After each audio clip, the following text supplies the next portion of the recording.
Good morning, everyone. Welcome to the session today. Thank you for joining us. Before we get started, I'd like to acknowledge that the land that we identify as RTO9 is the traditional territory of the Haudenosaunee, Anishinaabe, and the Huron-Wendat peoples. RTO9 honors the land, the people, and the treaties, recognizing the original guides of these territories and their enduring contributions. As treaty people, we all share the responsibility to uphold these agreements in a fair and respectful way. As a partner of Indigenous Tourism Ontario, RTO9 is committed to supporting Indigenous communities by creating space for their stories and helping foster socio-economic growth through tourism. I just want to touch on a couple housekeeping notes before we get started this morning. First, this workshop is being recorded and will be available for viewing after today's session on the RTO9 website, rto9.ca, under the Resources tab. There'll be opportunities to engage and ask questions. So if you have any questions during the presentation, please feel free to pop them into the chat or into the question and answer box, which you can find at the bottom of your screen. You'll receive an email as a follow-up for today's session with the recording included and a 2-minute survey link. And if you're able to spare some time to review the workshop, that would be greatly appreciated. Now, without further ado, I'm going to pass it over to our lovely facilitator this morning from Environics Analytics, Jennifer Robbins. Hi, Jennifer. Thank you for coming. Uh, Good morning, Steve. It's great to see you. Thank you so much for having me. I'm really looking forward to the session today and kind of a follow-up, or in addition to the session that I had the pleasure of doing in November at the RTO9 Summit, where I'm sure many of you attended. So it's great to see so many familiar faces. A little bit different from our previous session is we have full year 2025 data. So we're definitely going to go through that today. And going to talk about what happened in 2025, which is always exciting. Want to see, where we landed, how we did, especially given all the geopolitical drama of last year, which hasn't changed much or has changed, but in a different direction this year. But want to talk about what happened last year, the good things, some learnings, and how you can help inform your upcoming peak seasons for 2026. So, with that, let's get started. So first, I want to do a big welcome. And as I said, I know I recognize many of the names here, but for those of you that aren't familiar with us, I thought I'd do a bit of a level set about who Environics Analytics is, help you understand a little bit the context of the webinar, and then of course share a little bit about our partnership with RTO9 and how you as regional partners can leverage a lot of the data that I'll be sharing in this presentation. So up first, Environics Analytics, we're a data and analytics firm, and we're Canadian, Ontario based. I'm based out of Toronto. Our offices are in Toronto as well. And we specialize in data. We specialize in Canadian data, who are your people, so to speak. And in the tourism space, we really help answer the question of who are my visitors, where are they coming from, and then what do they look like? So who's the face of my traveler? So with that, just giving a little bit of depth to that, which I think will really help with the rest of the conversation today, is a very high level mentioned the data. This is what we're most known for is basically all the data that we have about Canadians, about Americans, some international data as well. We have 50,000 different variables. What we do with that, though, is bring insights. And that's a lot of what we're going to be doing today is I'm going to share a lot of our data, but I'm going to be sharing like what does that actually mean for you in RTO9? Now, part of this is kind of the next step. So I'm giving you the insights today, and I'm going to give you some answers to some questions. What happened in 2025? Who are the types of people that came to our region? But kind of the next steps or what you can do with it are these next two pieces. So the third bucket here is activation. So for those of you that are not aware, is you can take our data and you can actually use that to activate across all media channels. What that means is that through the insights today of me telling you who those visitors are, you can then find those like visitors in your media spend. And we can chat with you or obviously with the RTO9 team on how to do that. And then because we can activate based on these data, we can then help you measure. And I'll talk a little bit about that as we go through the presentation, give some examples so that you can see kind of in real time how you can do this through the partnership, which I think leads me to that next piece about the RTO9 partnership. So I know many of you are very familiar that Bonnie and Steve have access to Environics Analytics data, a whole bunch of our data actually, and they have very graciously made this available to their regional partners. So you're welcome to go to them and ask a question, and they will be able to provide you some data points and some insight, some of which I'm going to be sharing with you today, which you hopefully can then take and make some of these decisions on that I'm going to be talking about.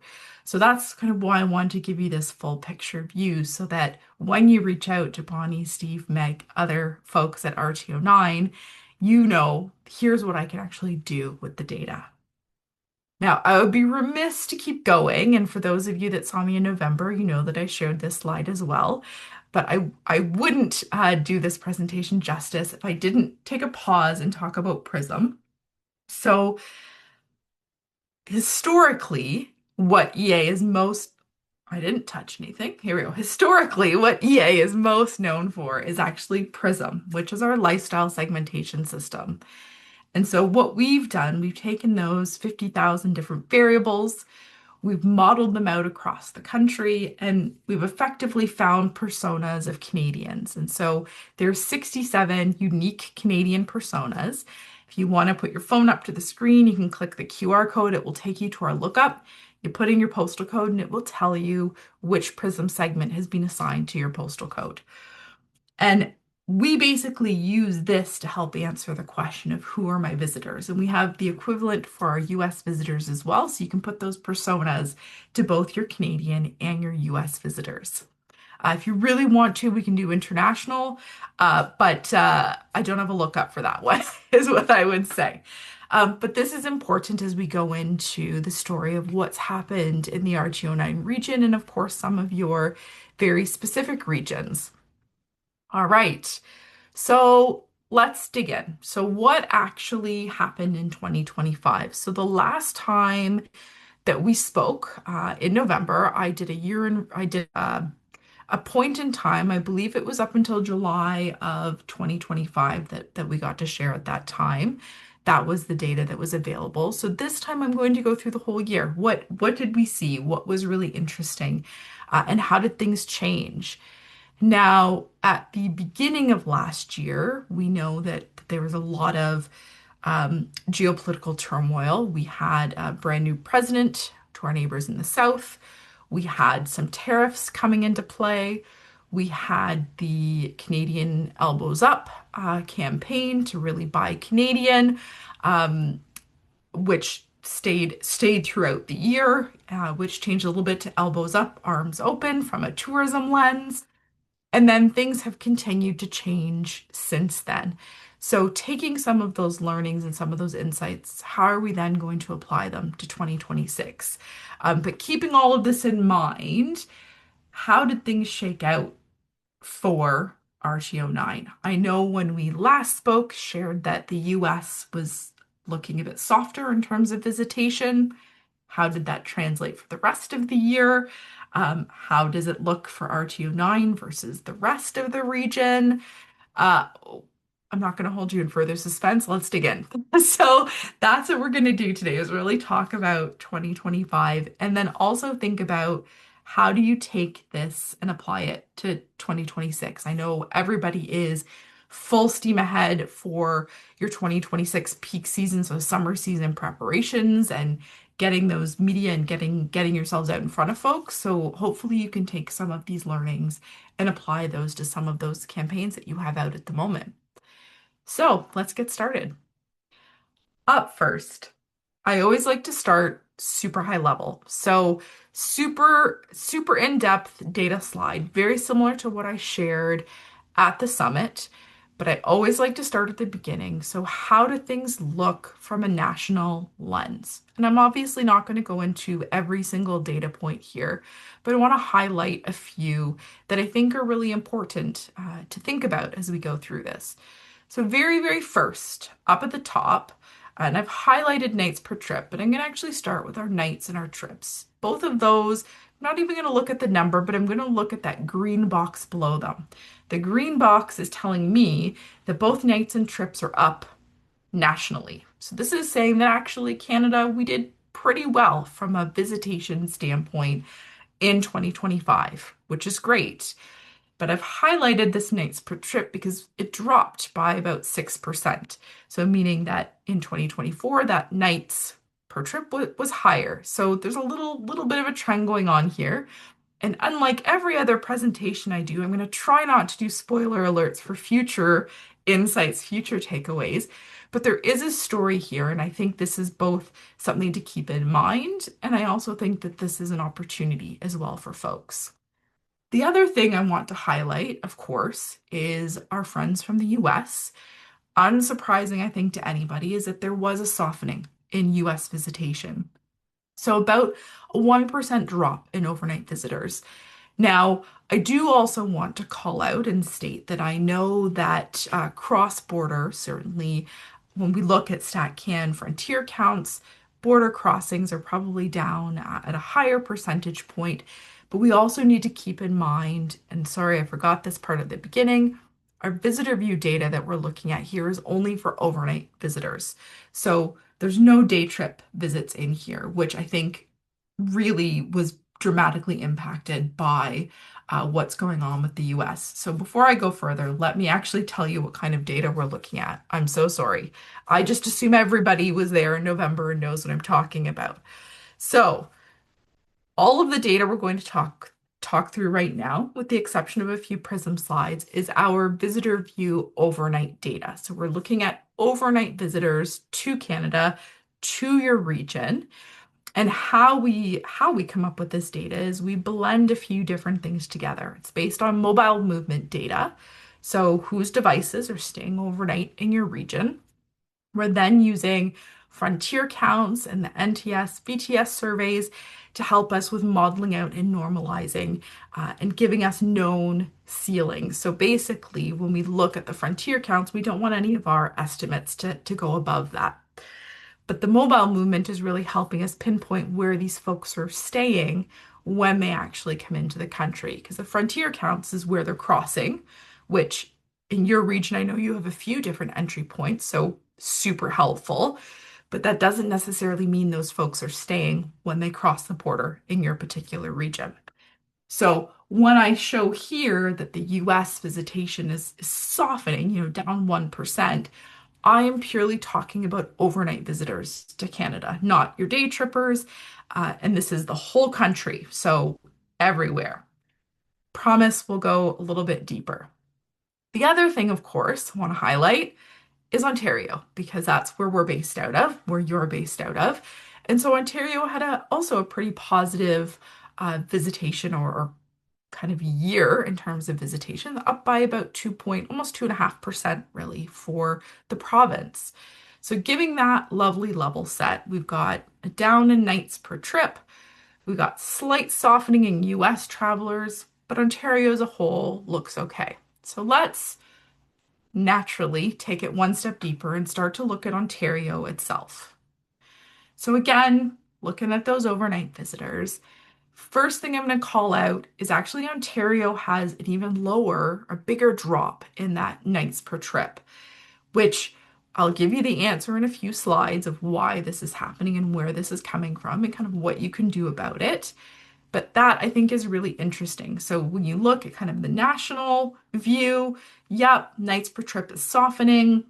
Go down to the Ontario provincial level only, softening a little bit more.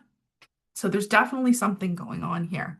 The other thing to point out is nationally we had a 1% drop in visitation, but provincially we had about 4% drop in overnight visitation. So again, a little bit more of a softening piece. And I think you'll recall in November when I spoke, I said, yeah, we're definitely seeing a softening in US visitation, but it's not the same across the country. Our friends in Alberta actually had a roaring visitation year. They saw double-digit growth in their American visitors. Ontario, you see, we're seeing a big softening. I think Quebec even more. I'm pretty sure they're almost at 10% drop in US visitation. So really, the story is not consistent across the country and what we're seeing. And of course, I'm going to then highlight yourselves down here where you also had a pretty bumper year in terms of your overnight visitors, which leads to then diving deeper into yourselves and what's actually going on in your region. And I'll be spending most of the presentation talking about this. But so let's get started. Here's the lay of the land, and then I'll start to dive into each piece. So first up, nights per trip. So your average here is generally a 2 night stay, and you're down about 5%. So you're actually doing better than the Ontario drop, and you're doing better than the national. So what that's saying is that, okay, yes, you're still following the same trends that we're seeing across the board, but not as dramatically. So, like slightly less impact. And this may also be because your typical trips, nights per trip, have been smaller as a whole. So, you're not seeing that impact. I have a few hypotheses about this for your region specifically. I know you have a lot of beautiful coastline. I'm guessing that you have a lot of visitors who have second homes, summer properties, whether you call that cabins or cottages. I know typically here in Ontario we call them cottages, but I'm guessing that's probably that number is probably getting driven down by those folks who are going to their summer homes on weekends only. Therefore, it's, a 2 night stay, and that's why that's your average. So I wanted to point that out. Also wanted to point out that your American visitors, they've not dropped from an overnight perspective. You're up in terms of visitation to your region. So I think that's a good news story. And this is what I shared in November as well, is that you still have American friends coming over to stay. So I think it's a different story when you look at those that are crossing the border from a day trip perspective, but from an overnight perspective, likely your loyal, tried and true visitors, they're still coming and they're still coming at high rates and they're increasing. And I, of course, haven't even talked about the top 10 destinations really extensively, but these are basically some of the towns and cities or municipalities really within your region. And these are the top 10. And you see varying degrees of increase or decrease over 2025.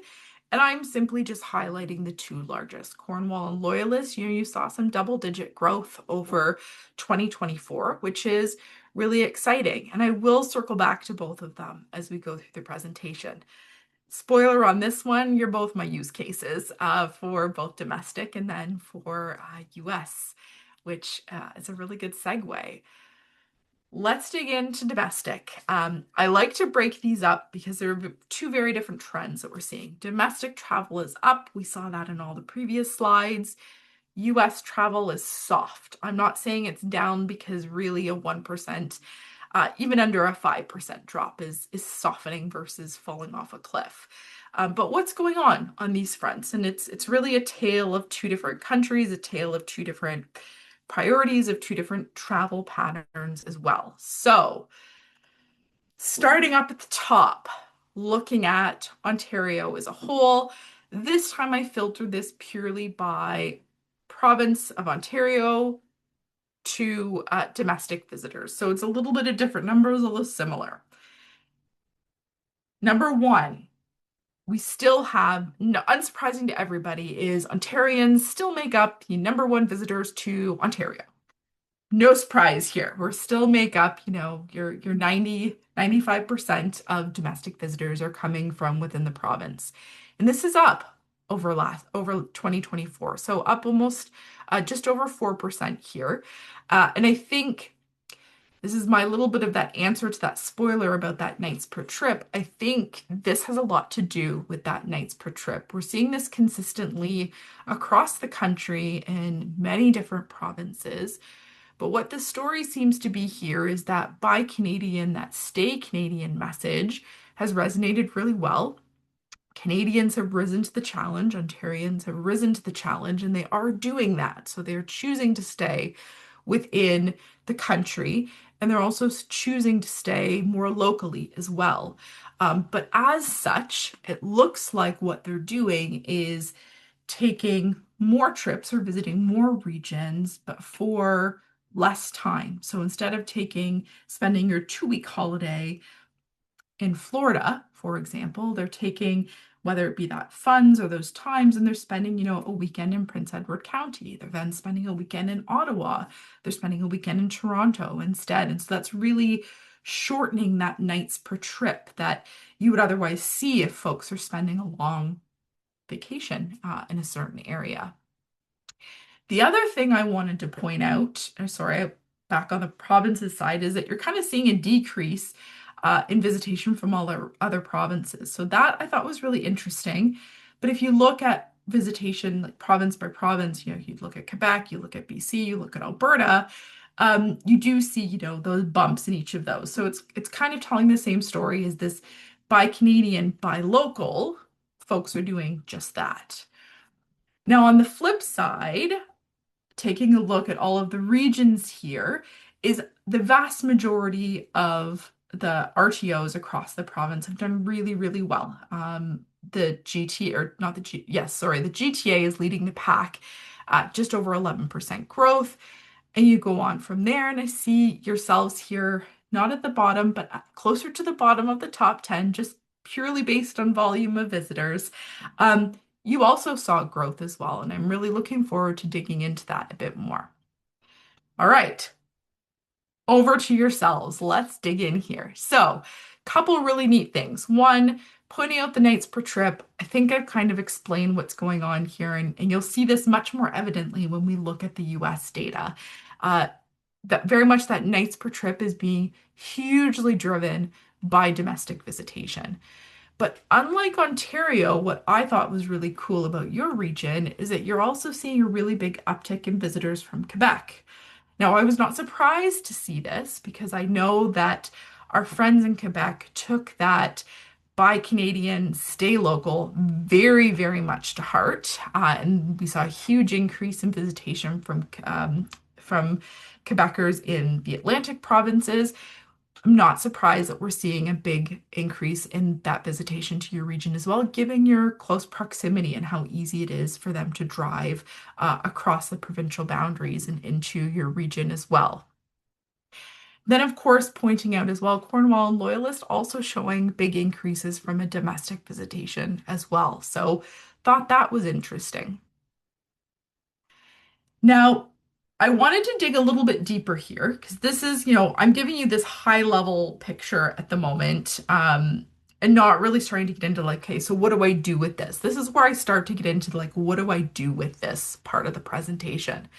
So I've taken this look, I've given the lay of the land. We're seeing these nights per trips are down. We're seeing, okay, cool. I knew that my domestic travel was up.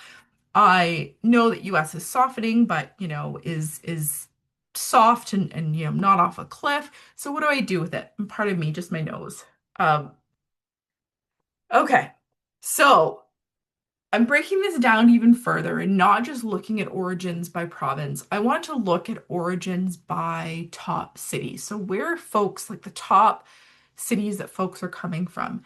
And here's where things start to get a little bit interesting and where I think you can start to make some of those decisions for how you act on 2026. Like, how do I actually take the success of 2025? Because all intents and purposes, 2025 looks very successful.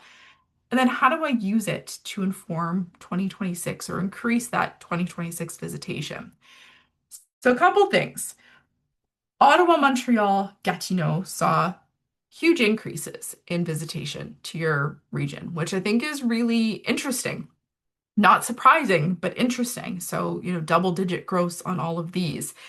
And I do think that there's something to be said for taking advantage is perhaps not the right word. Leaning into is a better way to look at it, but leaning into still this buy Canadian, stay local, especially for our friends in Quebec, because they've very much taken what's going on down south very personally and are really standing firm in their beliefs and are really leaning into this.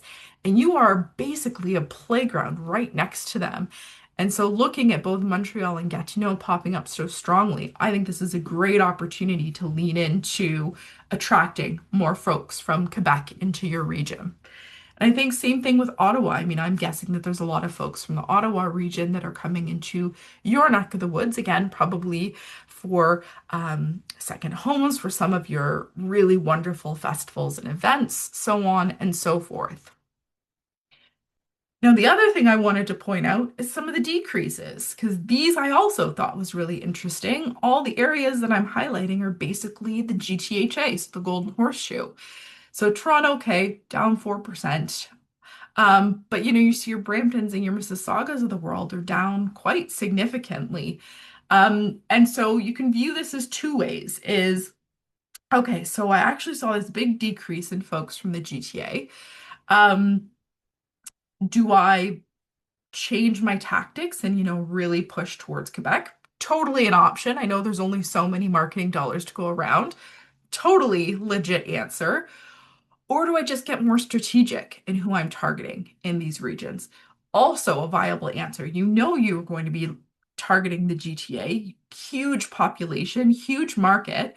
So, in this area, this is where we're going to then lead into that prism piece that I talked about before. So, we'll get to that in a moment.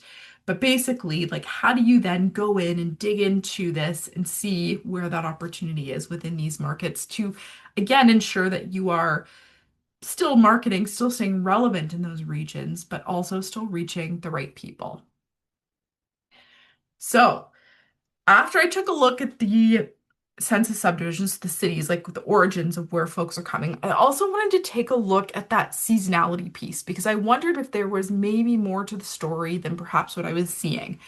So this is a super busy data heavy slide, and I'm not going to literally go number by number here. The presentation obviously is available afterwards. You can take a look and it probably makes more sense. But I did want to highlight a couple things I thought was really interesting. So Ottawa's number one, you're up across the board, the end. That's basically my story for Ottawa. But when you look at Toronto, what I thought was really interesting is, you saw they decreased. They were actually up in the summer, so up by 3% in the summer, but you see this huge decrease in winter, which was December 2024 up until March 2025. And I know we're, a whole year past that, but if you do recall, we had several really large snowstorms in February. And so I am wondering, hypothesizing that actually that probably impacted visitation, and that's probably why you're actually seeing this decrease in Torontonians coming to your neck of the woods, because frankly, it was just too dangerous to drive. And so that tells me, going back to my earlier thought of, do I redirect all my marketing funds to Quebec because I'm seeing this big opportunity here? Actually, let's keep things the same for Toronto because realistically, why we're seeing this drop is because of weather in the winter. Now, the other one I wanted to take a look at was Montreal because we saw this huge growth in Montreal. So, like, what's going on here?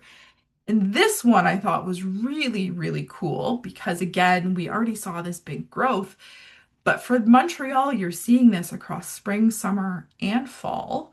Um, so, I mean, I think this is a great opportunity both from a shoulder season perspective, from a peak season perspective.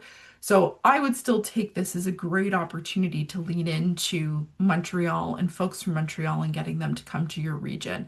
The same as with Toronto, this kind of validated to me that actually Toronto should still be on the radar. We should still be basically promoting our region to folks in Toronto and the GTA to come visit our way because it looks like weather is probably why their visitation was impacted. I'm really curious to see when we have full data what this winter looks like compared to last winter because as you know, we all got hit by snowstorm after snowstorm. And so and knowing that there February last year, we also had a lot of snowstorms. I'm really interested to see, did we see a further drop? I wouldn't be surprised given the weather, but that's also something, that it's all well and good to look at the data trends, but sometimes you do actually need to think about like what happened during this time period before you just take the numbers at face value.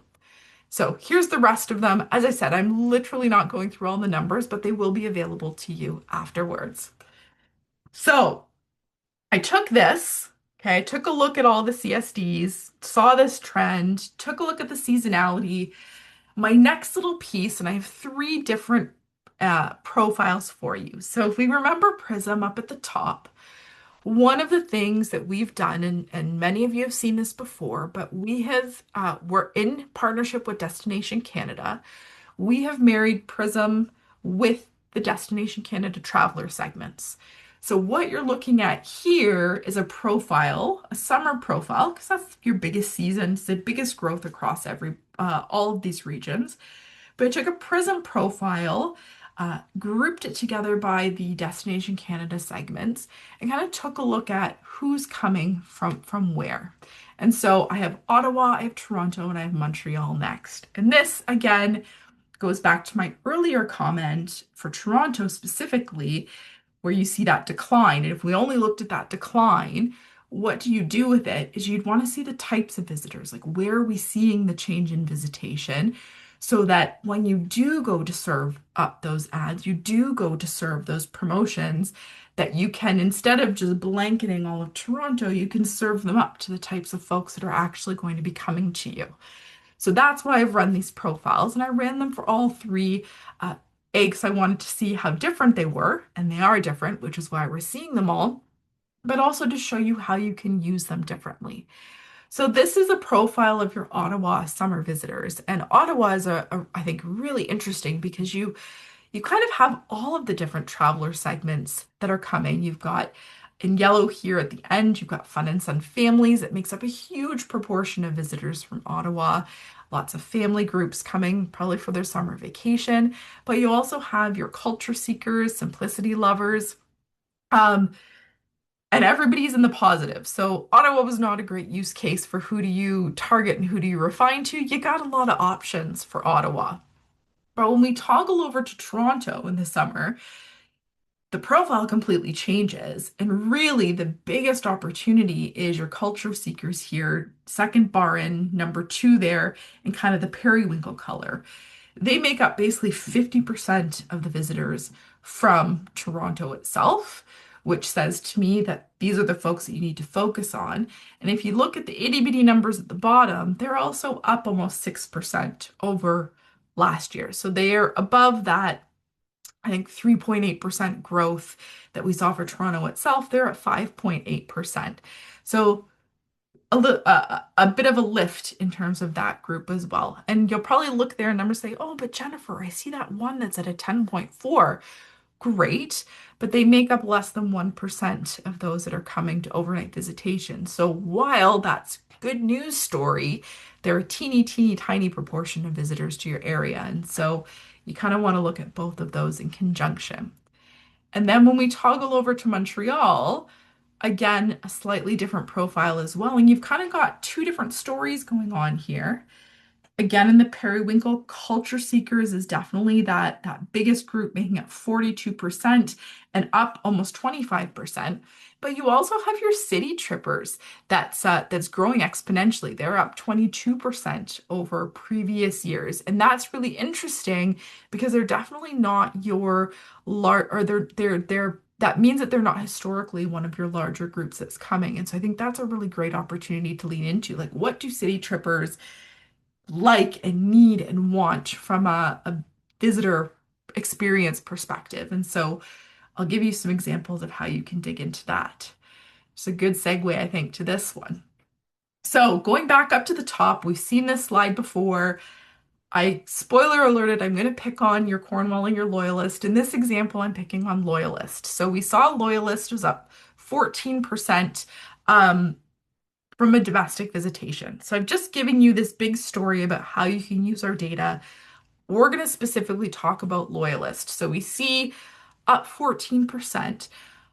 I work for Loyalist Ontario, or I'm an attraction there, and I really want to lean into this success. So how do I get these folks to come back?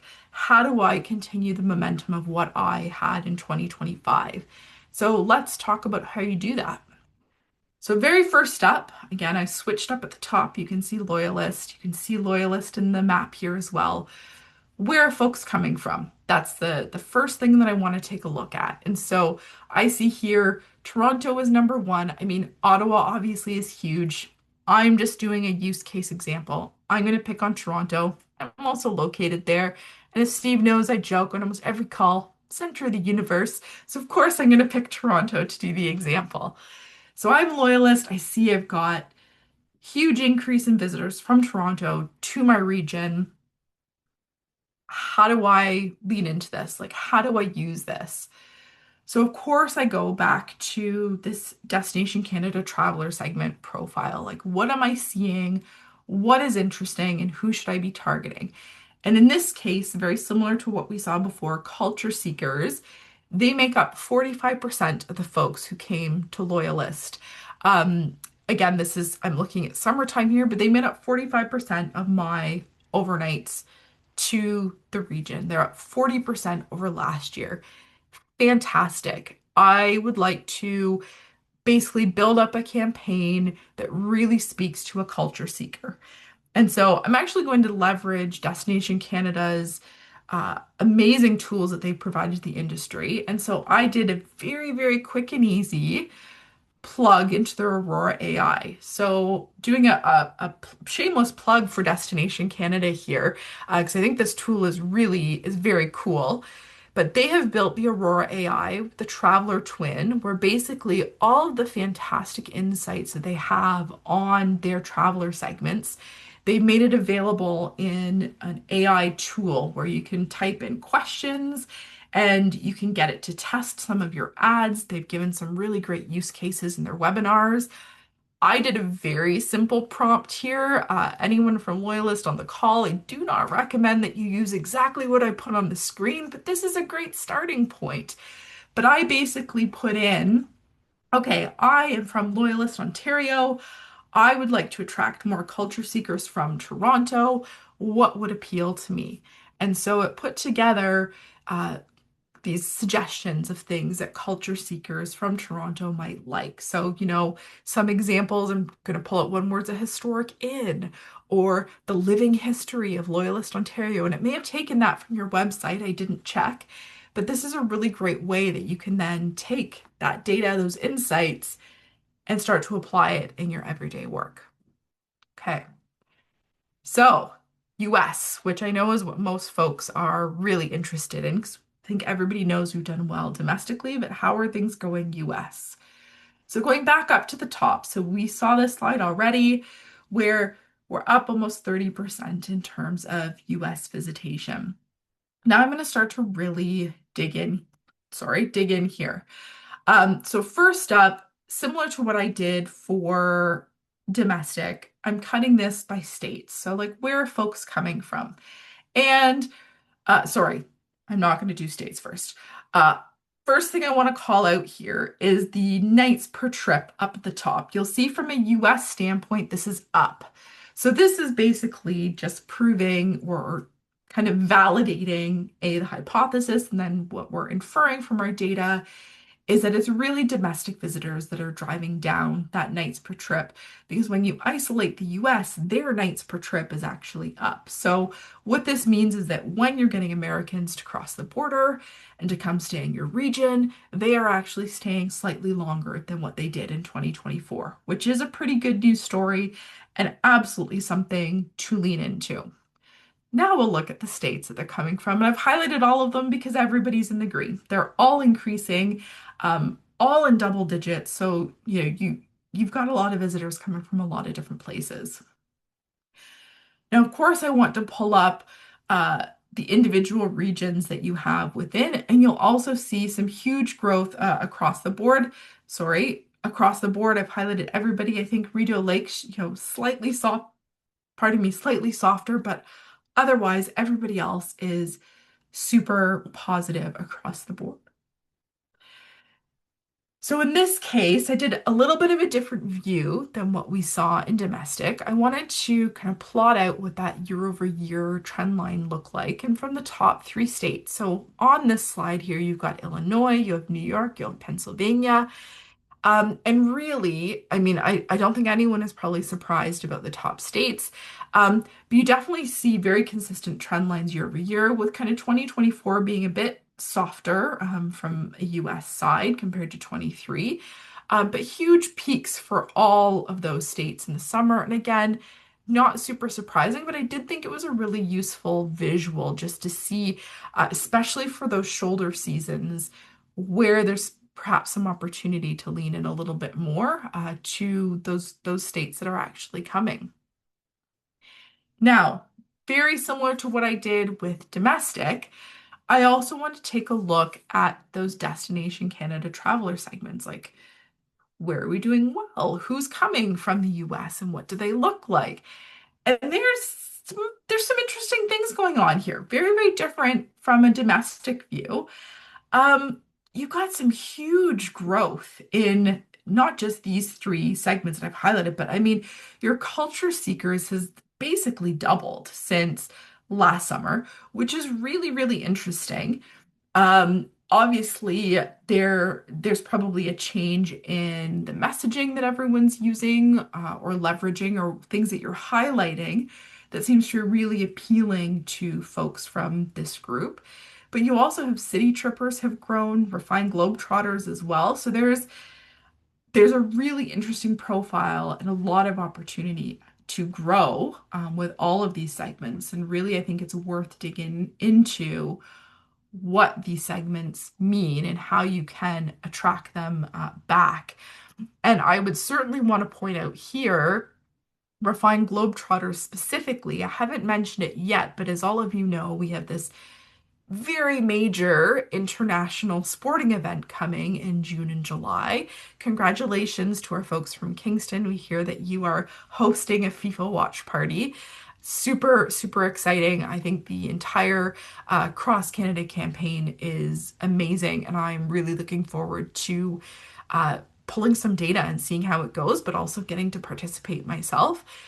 But I'm calling out the refined globetrotters specifically because if we think back to a couple years ago, when we had a very famous international pop star come to Toronto, the profile of our visitors dramatically changed. So, for those who are drawing a blank, I'm talking about Taylor Swift when she came to Toronto and then when she came to Vancouver. And what was really, really interesting is we saw very different things happening in both of those cities. And for Toronto specifically, I'll speak to because it's more applicable to our region, is that we saw the Americans that came up, we saw a huge increase in Americans, which is, of course, great. But we saw a huge influx of Americans that we don't typically see in the city or in the province. And a lot of them fell into this refined Globetrotters segment. And so seeing that you're already seeing this big upswing in visitors from this segment, I think this is a fantastic opportunity for your region to lean into, especially because you've got this watch party, especially because you already have folks coming from this segment to your region. I think there's huge opportunity for growth from them for you. Okay, now going back to the top. Similar to what I did with domestic. Obviously, I'm gonna pick a friend to pick on. And this time, spoiler, I said I'd do Loyalist and Cornwall. I'm gonna do Cornwall this time, and huge increase in overnight visitation from the US. So let's take a look at what's going on with Cornwall and very similar kind of tactics and insights as to what we can do exactly what I said for domestic. So up first, obviously want to take a look at, you know, where are folks coming from? And so see, huge increases across the board everywhere. I've picked on Illinois just because they're in the 100% growth. Why not? I could have picked any of these because Cornwall has obviously done really well. And I know that there's a border crossing quite near there. So I am also wondering if this is folks who are coming in and stopping before they go on their next trip or kind of on the reverse coming back home. I'm not really sure. Our data doesn't have that answer, but I want to share this as well.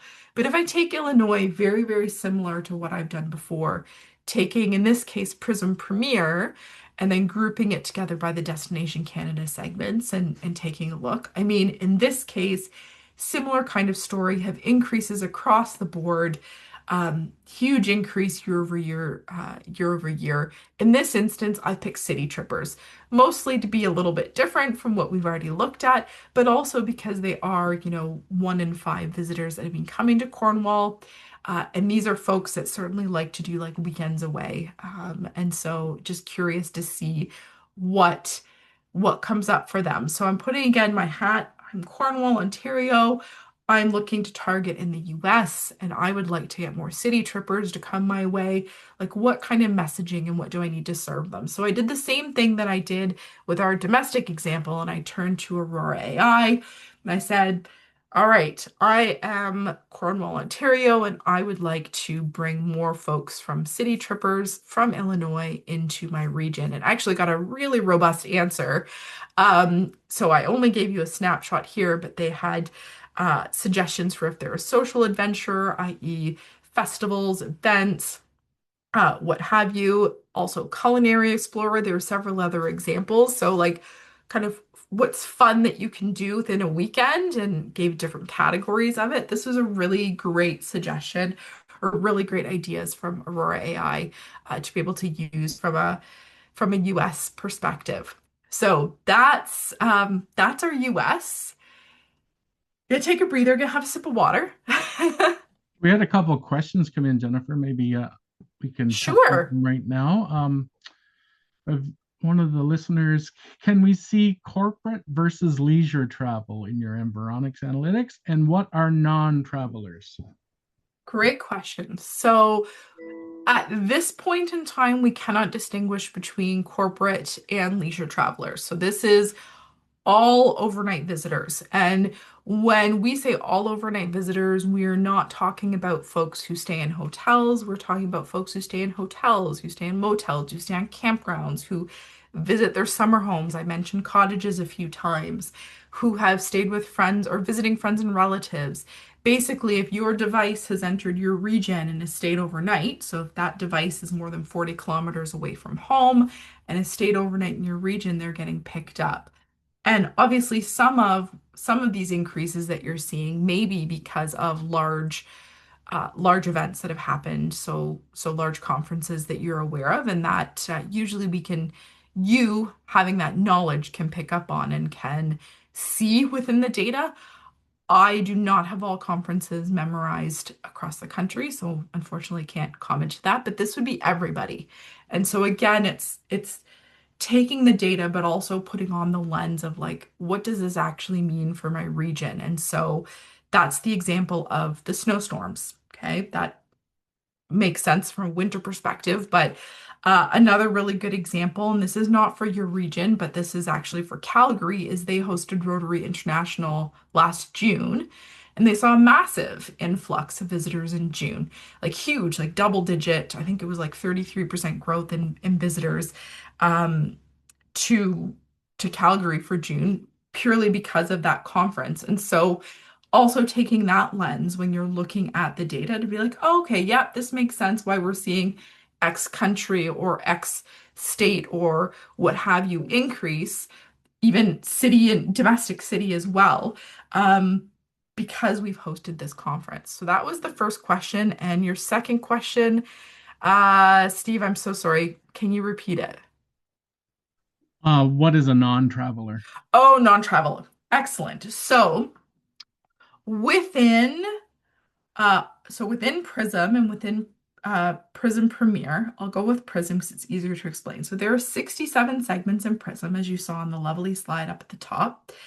And we have taken those 67 segments and basically aligned as best we can the individual Prism segments to the overall traveler segment group. And those traveler segment groups are based on um, travel behaviors and motivations and beliefs and what they like to do when they're traveling. And so there's certain segments that don't share those values. And so they've been assigned into this non-traveler segment, but that doesn't necessarily mean that they're not traveling. I know it's challenging to understand, but Destination Canada developed these not just from a national level, but from an international level as well. So like these are the faces of the people that they see visiting Canada as a whole. But then when we sometimes translate that to the ground, i.e., your domestic visitors staying domestically, um, a lot of those non-traveler segments are not folks who would travel internationally. And so it's harder to categorize them because they're only going to do local travel. So they're worth looking into for your specific regions. And certainly we can help you develop your own special target group or persona for them. So your custom RTO9 visitor group that comes from those. I hope that helps explain, and I'm happy to have uh, a more detailed conversation offline. Thanks very much. Yeah, pleasure. Great questions. All right. Gonna round things out quickly. Hopefully, yes, very quickly, because I want to give a couple more minutes for questions. Very quick international travel. How are we doing? So, international up almost 15%. You're doing great across the board. The only things I wanted to call out, the nights per trip is also down slightly, and I do wonder if this just has to do with folks doing multiple different locations or doing package trips across different regions. I don't have an answer for international, unlike I did for everybody else. And then I just want to call out two places where you're seeing a bit of a drop.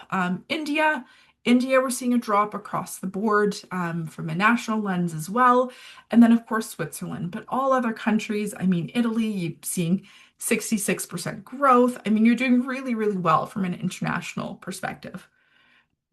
And then this is where everybody across the board is doing great overall for 2025. And so really this is helpful. We can't get in granular as we do with domestic and US.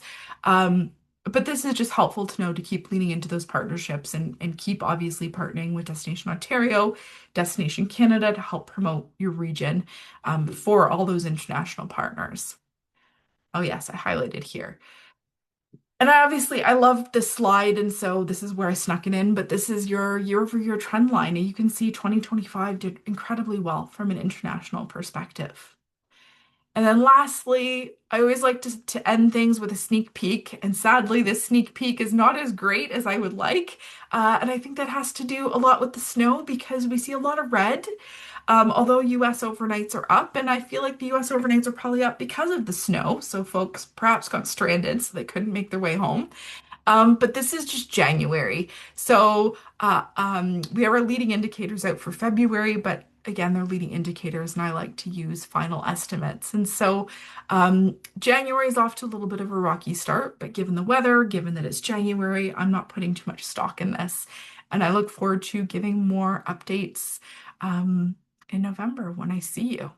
So, oh, yes, I did key themes, takeaways. I'm sorry, folks, I want to get to your questions. But basically, I've said all of this is 2025 was very strong. Lean into the success. As I've said throughout, obviously, take a look at the data. The RTO9 team can certainly provide, I've given examples very specifically on Loyalist and Cornwall, but understandably, we can do the same for any of your regions. Um, the key stories really is domestic. Very much those nights are down, the nights per trip are down. And I think this is both I think this is an opportunity as well as kind of a downside. I know everyone's always looking to extend that stay because obviously that's where that value comes out, that high value guest comes out. But I do think that there's opportunity in that to sprinkle the love a little bit more, get more folks to experience your region and maybe entice them to come back for a longer stay. Talked about the US, I say keep leaning into what you're doing because you're doing really well. And then the same thing with international.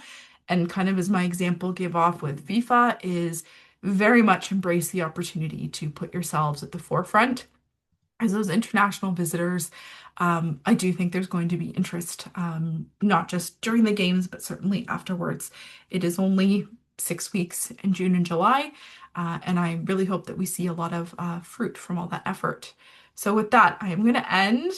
I know this slide, you got a QR code. If you want to click on it, you can download the deck. But I'll open the floor. I'm going to actually, I won't stop sharing, but are there any other questions? And obviously my email if anybody has any afterwards. Thank you so much, Jennifer. You can just put your questions into the chat. That would be great. We can have Jennifer answer anything for you.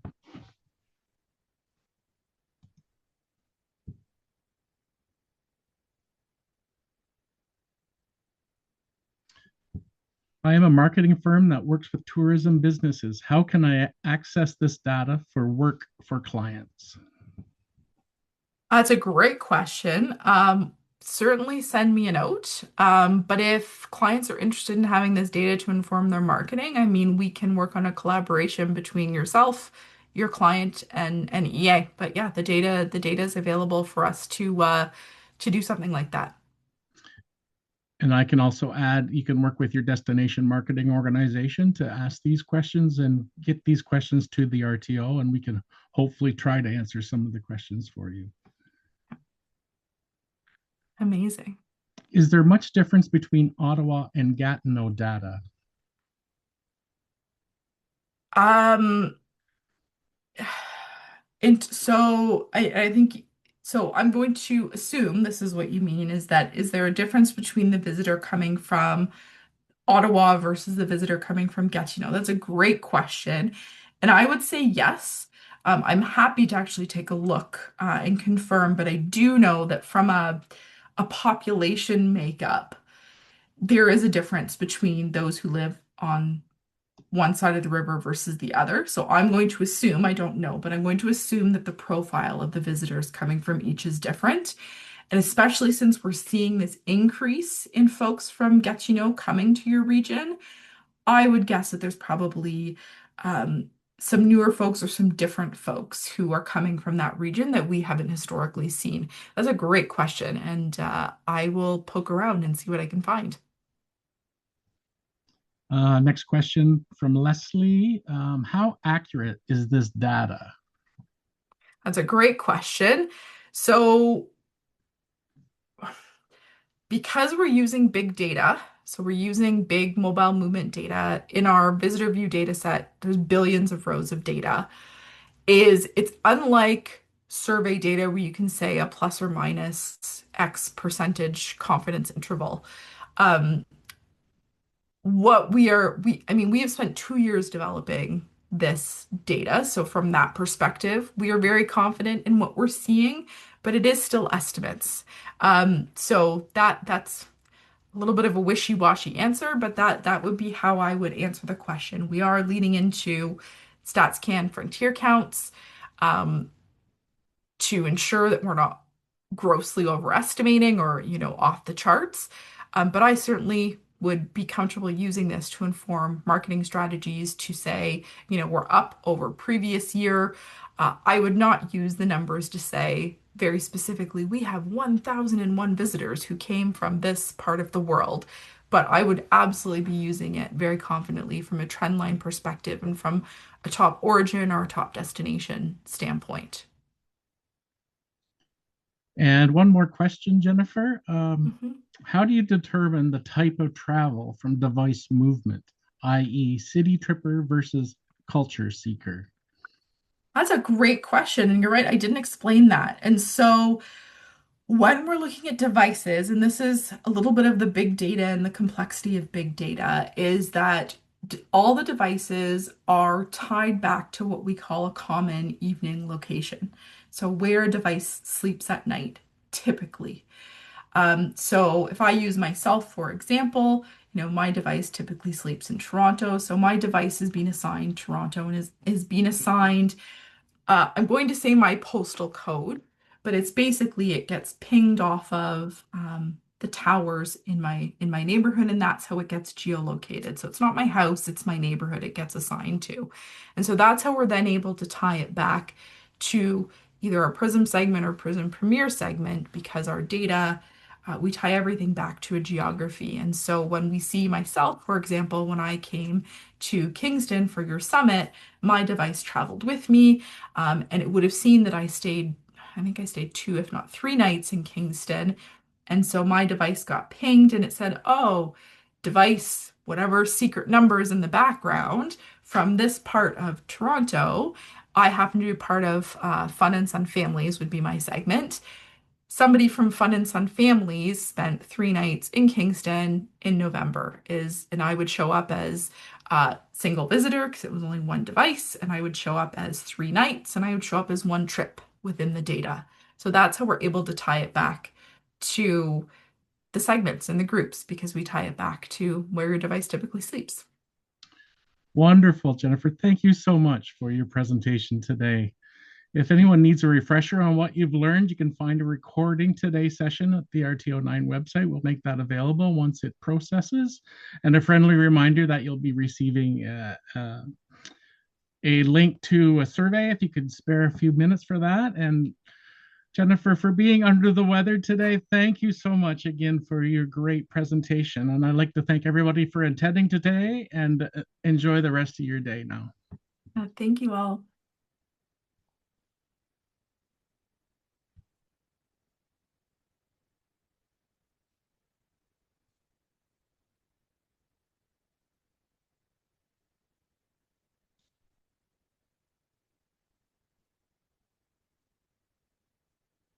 Thank you, Jennifer. Thanks, Steve. We'll talk Bye. soon. Feel Bye. better. Thank you.